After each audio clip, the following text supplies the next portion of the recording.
Mi deseo es que Dios bendiga tu vida de manera maravillosa y completa. Y que si usted está en sufrimiento, usted está pasando por un momento difícil en tu vida, que pueda sentir justamente en este momento la presencia de Dios, el amor de Dios y la consolación de Dios. Y aún más que eso, que Dios pueda ayudarte en este momento a superar tu sufrimiento y a vencer tus dificultades. Si llegaste hasta este video, yo tengo la completa certidumbre que Dios quiere hablar contigo. Quizás estás en un momento de tu vida de sufrimiento o lidiando con las angustias de la vida. Mi deseo es que en este momento Dios esté confortando tu corazón y también te sientas abrazado por Jesús en estos momentos de angustia. Porque en toda la Biblia, ella nos comenta, ella nos enseña que en los momentos de mayores angustias, en los momentos de más sufrimiento, es cuando Dios manifestó su presencia en la vida de los siervos de Dios. Y esto no va a ser diferente contigo. Si estás en un momento de sufrimiento, es el momento en que Dios quiere hablar contigo.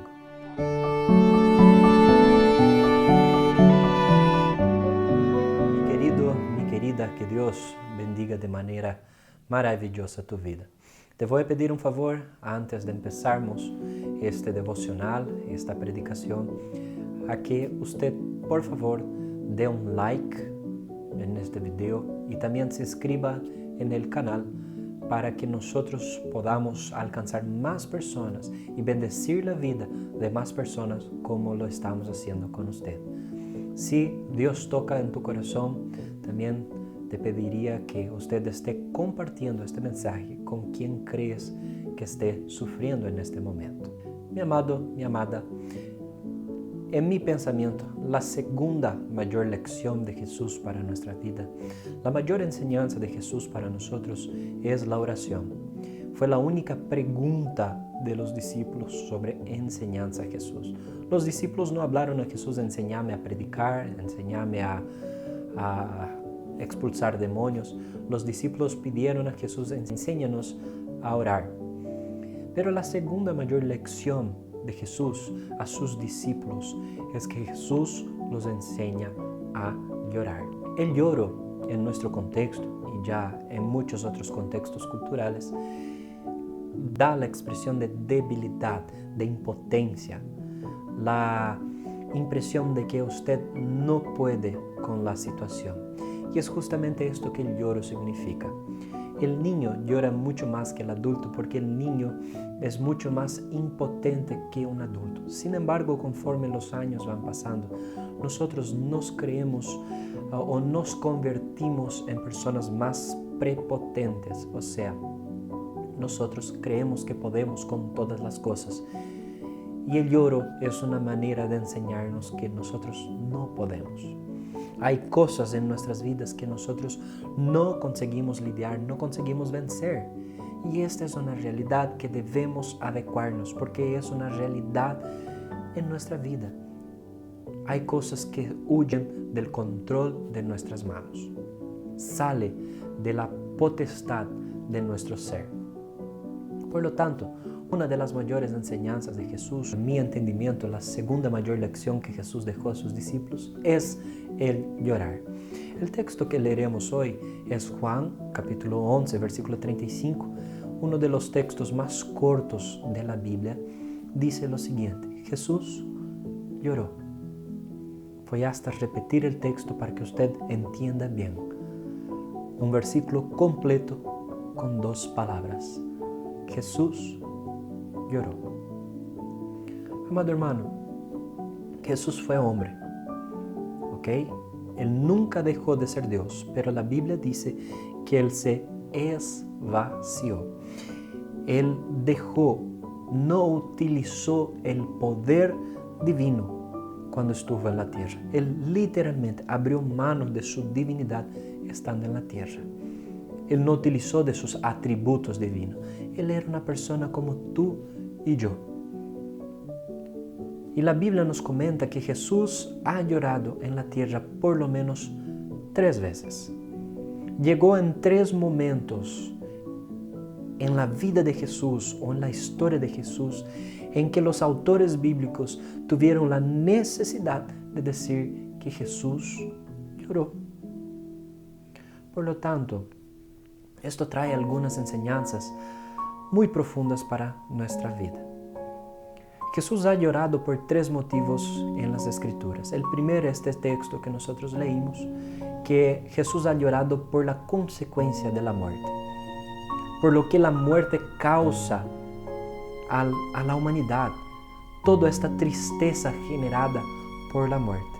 El segundo caso en que Jesús ha llorado fue por la incredulidad, en que Jesús mira a Jerusalén y dice: oh Jerusalén, qué ganas tenía de ajuntar ustedes bajo mis alas. Y entonces Jesús llora. Y el tercer fue en el Getsemaní, donde está escrito en Hebreos que Jesús ha llorado.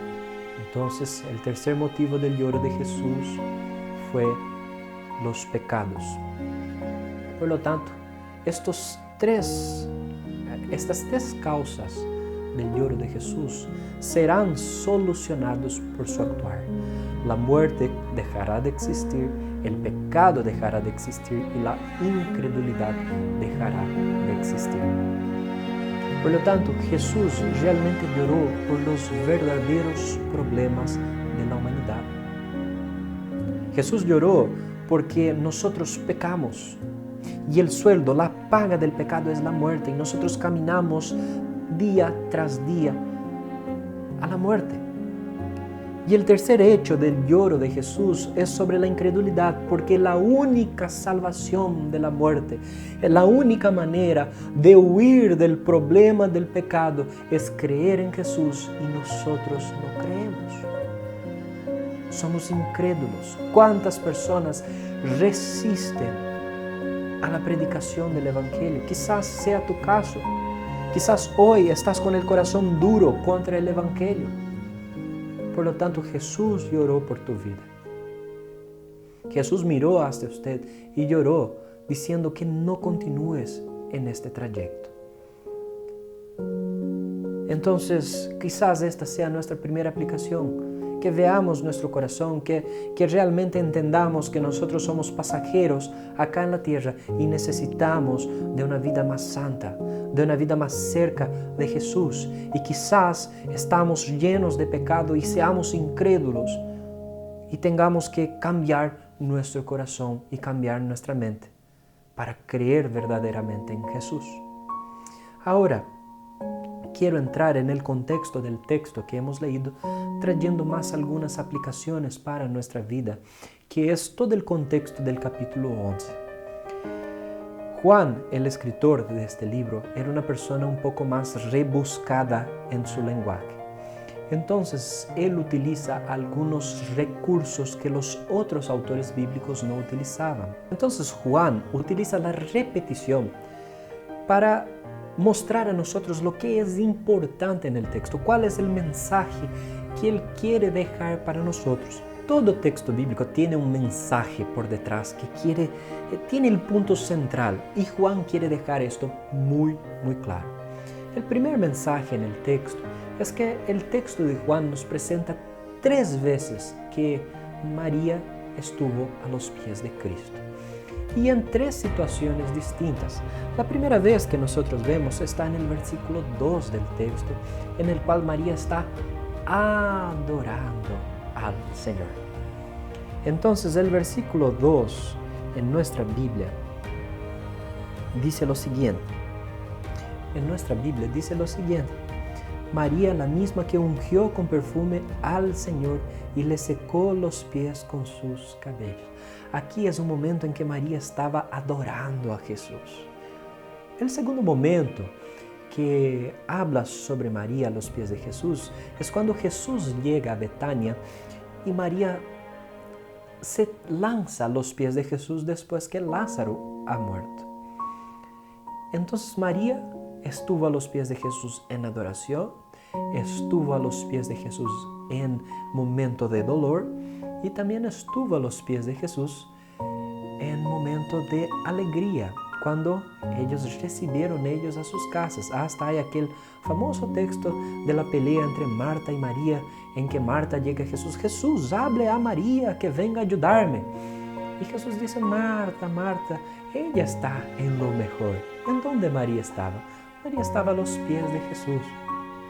Entonces, amados hermanos, la primera lección que Juan quiere dejar para nosotros es que el mejor lugar para estar es a los pies de Jesús. En momentos de alegría, esté a los pies de Jesús. En los momentos de adoración, esté a los pies de Jesús. Pero también en los momentos de tristeza, en los momentos de dolor, el mejor lugar para estar es a los pies de Jesús. Hay muchos que en momentos de dolor están a los pies de Jesús, pero en los momentos de alegría huyen de la presencia de Jesús. Y hay personas que en los momentos de alegría están a los pies del Señor, pero cuando vienen las tristezas, vienen las luchas, ellos huyen de la presencia de Jesús. Por lo tanto, que el mejor lugar que usted pueda habitar, que usted pueda estar, sea a los pies de Jesús. La segunda enseñanza que el texto quiere dejar marcado en nuestro corazón es que Jesús amaba a Lázaro. En los primeros versículos es mostrado que Marta y María afirman que Jesús ama a Lázaro. En el versículo 3 dice lo siguiente: las dos hermanas mandaron a decirle a Jesús: Señor, tu amigo querido está enfermo. En otras versiones, estoy leyendo en la NVI, pero en otras versiones dice así: a quien tú amas. Juan entonces empieza diciendo que ellas afirmaron que Jesús le amaba. Después, el propio Juan, en el versículo 5, Jesús amaba a Marta, a su hermana y a Lázaro. Y después, allá en el versículo 36, dice que los judíos testificaron que Jesús le amaba. Entonces, mi querido, la segunda realidad que Juan quiere dejar muy claro es que Jesús te ama. De la misma manera que Él amaba a Lázaro, Él te ama al punto de entregar su vida para que usted tenga vida eterna. ¿Quién ha amado así? ¿Quién ha amado a punto de dar su vida? La propia Biblia dice en otros textos que ni a un justo, ni a un amigo, nosotros tenemos coraje, tenemos ganas de dar nuestra vida, de morir por un amigo, cuanto más por un enemigo. Y la Biblia comenta que nosotros estábamos como enemigos de Dios y mismo así Dios murió por ti y por mí. Entonces, en momentos de sufrimiento, no existe lugar mejor que estar en los brazos de alguien que te ama. No hay mejor lugar para descansar tu alma, no hay mejor lugar para acercarte que a alguien que te ama.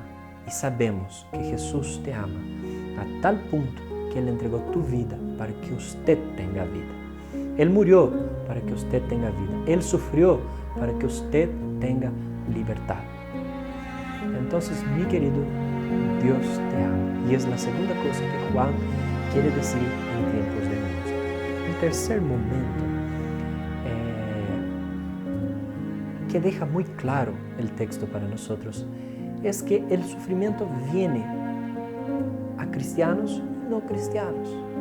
La Biblia pone 3 veces la siguiente expresión a Jesús: si usted estuviera aquí, Lázaro no habría morido. Entonces, Juan quiere dejar una enseñanza para nosotros que el ser cristiano, el creer en Jesús, no significa que nosotros no sufriremos. Quizás muchos pueden tener una crisis de fe, una crisis espiritual en medio a sufrimientos, pensando que Dios no puede abandonarnos en este momento. Pero mi amado, mi amada, Dios no te abandona en este momento. Por lo contrario, usted es humano. Los sufrimientos son consecuencias del pecado, no de un pecado. No significa que usted pecó para sufrir, pero son consecuencias del pecado. El pecado vino para destruir. Adán y Eva no tenían sufrimiento. Pasaron a sufrir cuando pecaron. Por lo tanto, el sufrimiento sirve como una herramienta para mostrarnos cuán horrible es la vida sin Dios. Y también para dar una consolación a nosotros de que Dios ha resuelto el problema y el peor problema, que es el sufrimiento eterno. ¿Ok? Y la cuarta lección, que viene muy junto a esto, es que Jesús ha llorado. Vamos a leer el versículo 33, que dice así: al ver llorar a María y a los judíos que la habían acompañado, Jesús se turbó y se conmovió profundamente. Esta es la primera vez que Juan está hablando del sentimiento profundo de Jesús en esta situación. Después saltamos al versículo 35, que es el versículo de nuestra predicación, que dice: Jesús lloró. En su corazón Jesús ya estaba turbado, ya estaba con una profunda emoción. En el versículo 35 Él expresa, Él exterioriza esta emoción con el lloro. Y finalmente, en el versículo 38, Juan repite la tercera vez sobre la emoción de Jesús, diciendo así: conmovido una vez más, Jesús se acercó al sepulcro. Entonces, ¿qué Dios está queriendo hablar contigo con este texto? La Biblia ha repetido 3 veces que quizás nosotros podríamos pensar que si Jesús estaba cerca de nosotros no sufriríamos, pero ella deja claro que nosotros vamos a sufrir mismo estando cerca de Jesús. La diferencia es que Jesús sufre con nosotros. Jesús llora por nosotros. Jesús no nos abandona. Hermanos, la Biblia no nos promete un camino tranquilo. Ella nos promete una llegada segura. Acuérdense de cuando Jesús habló a sus discípulos: váyanse al otro lado, yo me encuentro con ustedes en el otro lado del mar de Galilea. Y ellos se fueron y vinieron ondas y ondas y ondas y vinieron tempestad y ellos pensaron que se iban a morir. Sin embargo, vino Jesús, acalmó la tempestad, Él vino andando sobre las aguas, acalmó la tempestad y pasó al otro lado. Jesús habló, nos encontramos en el otro lado. Y Jesús habla para tu vida, nos encontramos en el otro lado. Vamos a llegar juntos al otro lado. No te preocupes, la llegada es garantizada. El camino muchas veces vas a pasar por muchas tempestades, pero la llegada es garantizada. Por lo tanto, ¿qué quiero dejar como recomendación final ante el sufrimiento? Dejes de luchar por tus propias fuerzas. Hay cosas que huyen de nuestras manos. Por ejemplo, la muerte, una falencia inmediata, crisis, todo esto, las pandemias, estas cosas huyen de nuestro control. No podemos hacer nada frente a estas cosas. Pero lo que tengo a decir a usted es que en este momento es el momento de entregar todo a Jesús y llorar. Mi querido, cuando usted llora, usted está afirmando que yo no puedo más. Yo no puedo más. No consigo más. Ahora es solo Cristo. Entonces haga esto con tu vida. Dejes de luchar con tus propias fuerzas. Dejes de intentar conseguir todo por sí mismo. Deje que Jesús luche por usted. Mi deseo es que Dios bendiga de manera profunda tu vida. Y el secreto para vencer el sufrimiento, el secreto para vencer las tristezas, es entregar tu vida a Jesús y descansar en Dios. No hay mejor persona para cuidar de tu vida que no sea Dios. Él te ama. Él se ha entregado por amor a ti. Entonces, si estás en sufrimiento, dejes de luchar. Dejes de luchar. Descansate. Descansa en Jesús. Amén. Que Dios bendiga tu vida.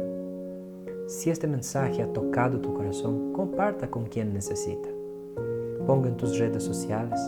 Si no te inscribiste al canal, te pido que estés inscribiéndote en este momento para la honra y la gloria del Señor y para que este video alcance más personas que necesitan. Que Dios bendiga tu vida, mi amado hermano.